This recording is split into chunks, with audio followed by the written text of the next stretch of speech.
Welcome to another episode of the Real Estate Market Minute. My mission is to help you better understand the latest trends in the U.S. real estate market and share with you my analysis and industry expertise. I want to help you gain an advantage and feel confident whenever you're buying and selling real estate.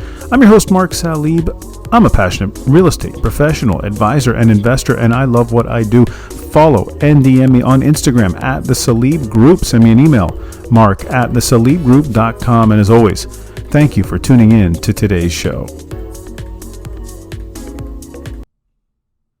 How is it possible that home prices nationally are still rising year over year, while transaction volume is basically just stuck in the mud?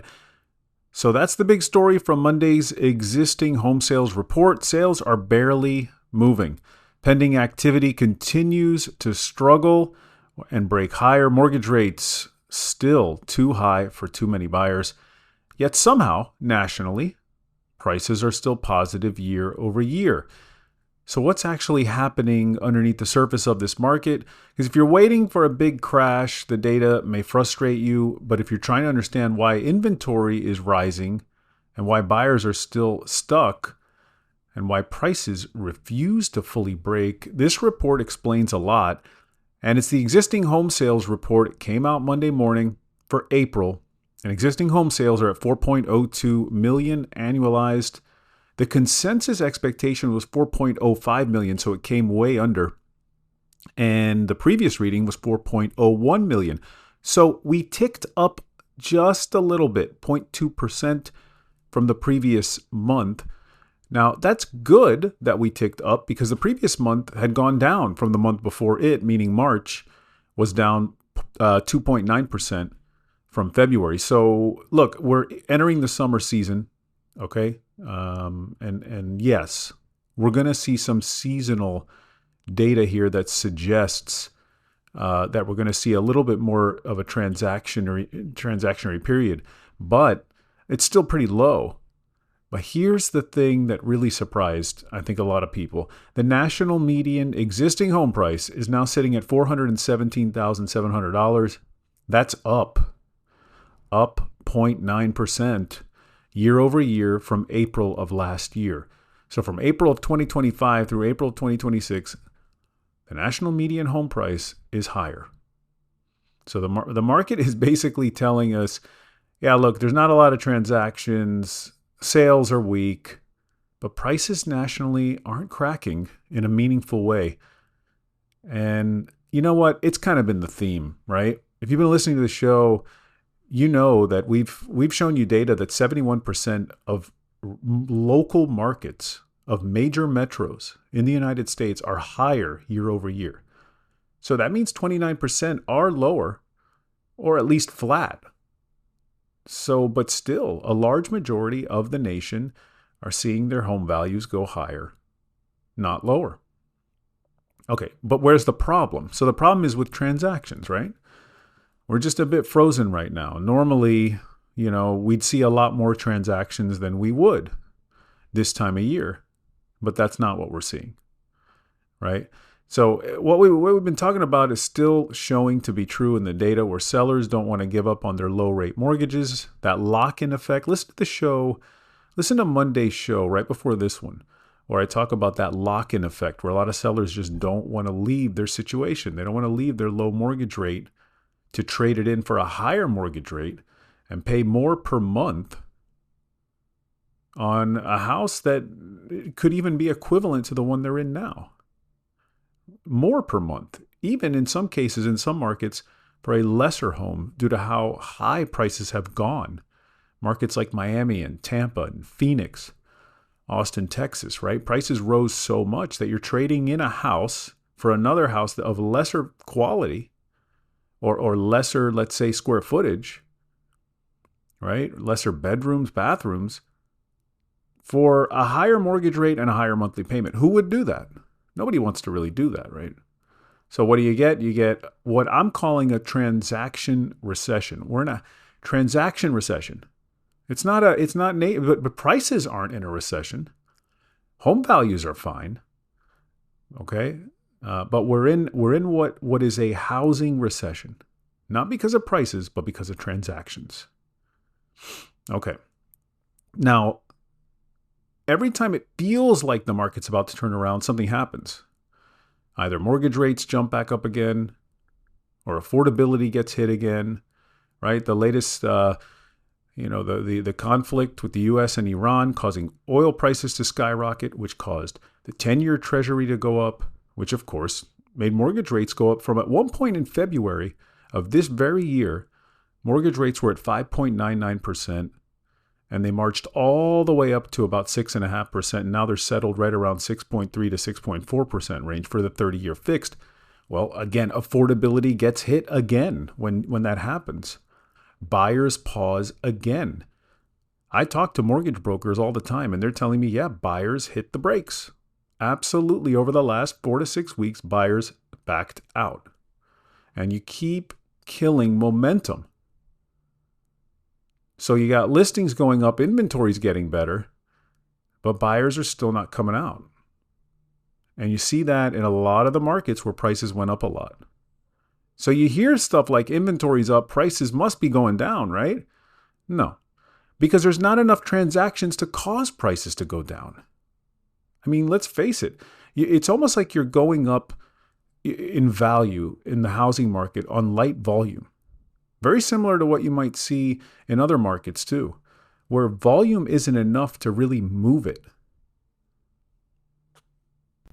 Now, at the same time, I don't want to get too excited, because when we say that the housing market's up 0.9% year over year nationally, I mean, it's okay. It's supposed to go up more than that, though. Traditionally, we're supposed to see anywhere from a 3 to 5% increase year over year, right? But we're not seeing that. We're seeing a market that, in my opinion, just kind of barely holding on. Some local markets are doing better than others. Some suburbs in the Northeast, we've talked about places like Rochester, New York. We've talked about places in the Midwest that are doing well. Suburban areas around Chicago, Detroit, right? Areas in Ohio that are doing well. Prices are going up year over year, anywhere from 5 to 8%. But in areas of the Sun Belt down south, and in the West Coast, places like California, Seattle, not so much, right?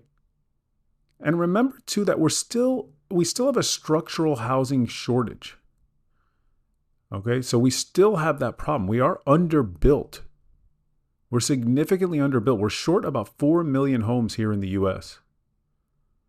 So you got to wonder, if we were ever to catch up and actually build affordable housing, especially in the entry market, for folks that are in that age bracket where they want to buy a starter home.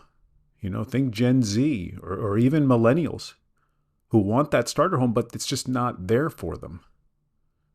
And so if we were ever able to catch up, with construction, with home construction, especially in that market for entry level, well, I mean, that would change things quite a bit, but we have not been able to. We just have not been able to. All right, now, there are weak markets out there. I've talked about parts of Florida, Texas, Phoenix. There's weak markets out there. West coast of Florida, right? Austin, Texas. But there are markets that have remained resilient, as I mentioned. So what it causes is that the national median price looks positive. But if you pay attention, if you've been kind of listening to a lot of these shows, the housing market's splitting. It's the best way to describe it is it's splitting in two. There's one market that's doing well, and there's other market that's just not doing well. And we've talked about that quite a bit. Okay, areas in the West Coast, California, areas in the Sun Belt states are struggling, whereas the Northeast, the Midwest are doing better, and they're more affordable there. They're more caught up with the median household income. And so that's why they're doing better. It's a big reason why. Okay, now, what do you do here? You're a buyer. You see inventory getting better. Well, you got better, leverage, right? More negotiating power. But not every market's the same. So you got to pay attention to your local market. Check with either your real estate agent, do some research. But it is a hyper local, down to neighborhoods. You got to check. Okay. Now, we talked. Now, one thing I want to mention. Actually, we did a subscriber only episode. It was a bonus episode recently, in which I talked about the subtle signs that sellers are becoming more motivated and how to look for that. How can you tell when a seller is motivated to sell or not? It's really good stuff. You can check it out, realestatemarketminute.supercast.com for subscribers only. It's a great bonus show. I suggest you check it out. Now, sellers, right? Very competitive market. You can't price things anything you want. And when you see pending home sales that week, what do you think is going to happen to an overpriced home in this market? It's just going to sit, right? Especially in markets where inventory is picking up. And you just don't want it to sit. You want to price it right because a stale listing does not look good to buyers. They're always going to presume something's wrong. And investors, you still want to look at those weaker submarkets that we keep talking about. Areas like in the west coast of Florida. We've talked about even specific locations in past episodes like Cape Coral, Fort Myers. Weak submarkets, target distressed sellers. Focus on where inventory is really accelerating fast. Because these national numbers, they're national. And real estate is a local thing. All right, well, listen, the biggest takeaway from the existing home sales report to me is that the U.S. housing market, it's not healthy. It's not healthy from a transactional standpoint. It's a weak sales environment. Pending sales keep struggling. That's what we're learning from this data. Affordability is still a major issue, but nationally, prices look good. Just nationally. So, in my opinion, until we get materially lower mortgage rates or just get a substantial amount of inventory, this frozen housing market, which is almost really an inventory recession, in my opinion, just may continue to last a lot longer than most folks expect.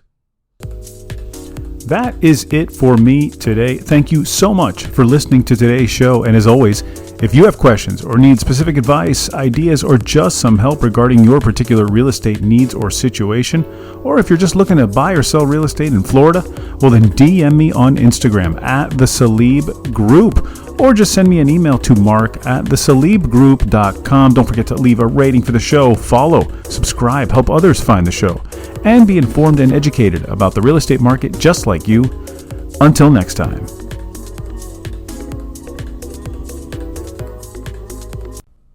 Before we end today's show, stop what you're doing and subscribe right now to Real Estate Market Minute Plus. Listen to all episodes ad-free. Get exclusive bonus episodes and content and help support the show's growth, longevity, and future improvements. Go to realestatemarketminute.supercast.com right now. You can also find the link in this episode's show description. Check it out. I know you'll love it.